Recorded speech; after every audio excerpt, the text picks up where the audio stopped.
ഉത്തരാഖണ്ഡിന്റെ സംസ്ഥാന പുഷ്പമാണ് ബ്രഹ്മകമൽ. ഹിമാലയത്തിൽ 3000 മുതൽ 5000 മീറ്റർ വരെ ഉയരത്തിൽ വളരുന്ന ഒരു സസ്യമാണ് ബ്രഹ്മകമൽ. നിലവിൽ ഹിമാലയൻ മേഖലകളിൽ മാത്രമാണ് ഈ സസ്യം കണ്ടിട്ടുള്ളത്. ഏകദേശം 1/2 മീറ്റർ വരെ ഉയരം വയ്ക്കുന്ന ഒരു കുറ്റിച്ചെടിയാണ് ബ്രഹ്മകമൽ. വർഷത്തിലൊരിക്കൽ സൂര്യ അസ്തമയത്തിന് ശേഷമുള്ള സമയത്താണ് ബ്രഹ്മകമൽ പൂവിടുന്നത്. സാധാരണയായി ജൂലൈ മുതൽ ഓഗസ്റ്റോ സെപ്റ്റംബറോ മാസങ്ങളിൽ രാത്രിയിൽ മാത്രം പൂക്കുന്നു. സൂര്യോദയത്തോടെ അടയുന്നു.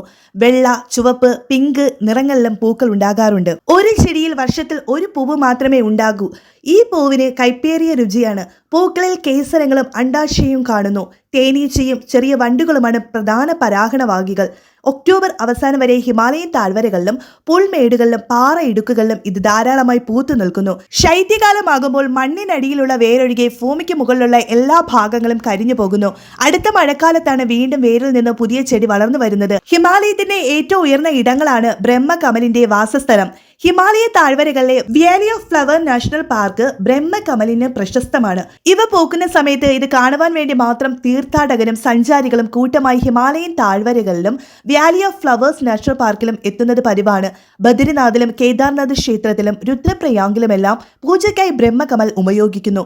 ഹിമാലയത്തിലെ മലനിരകളിലും ഹിമാചൽ പ്രദേശിലും ഉത്തരാഖണ്ഡിലുമാണ് കൂടുതലായും ബ്രഹ്മകമൽ കാണപ്പെടുന്നത്. ഹിമാലയൻ മലനിരകളിലെ പുഷ്പങ്ങളിലെ രാജാവെന്നാണ് ബ്രഹ്മകമൽ അറിയപ്പെടുന്നത്.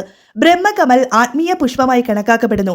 ഈ പുഷ്പം കാണുന്നവർക്ക് അവരുടെ ആഗ്രഹങ്ങളെല്ലാം നിറവേറ്റുന്നതായി വിശ്വസിക്കപ്പെടുന്നു. ഈ പൂവ് ആലേഖനം ചെയ്തുകൊണ്ട് ഒരു തപാൽ സ്റ്റാമ്പ് പോസ്റ്റൽ വകുപ്പ് പുറത്തിറക്കിയിട്ടുണ്ട്.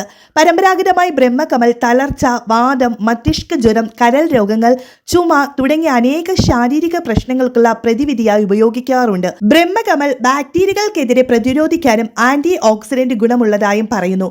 കാലാവസ്ഥാ വ്യതിയാനം, ആവാസ വ്യവസ്ഥയുടെ നാശം, തീർത്ഥാടകരുടെയും വിനോദസഞ്ചാരികളുടെയും സുസ്ഥിരമല്ലാത്ത ശേഖരണം എന്നിവയാണ് ഈ പുഷ്പം നേരിടുന്ന പ്രധാന ഭീഷണികൾ. ഔഷധ ആവശ്യങ്ങൾക്കായുള്ള അമിത ഉപയോഗം കാരണം വംശനാശ ഭീഷണി നേരിടുന്നു.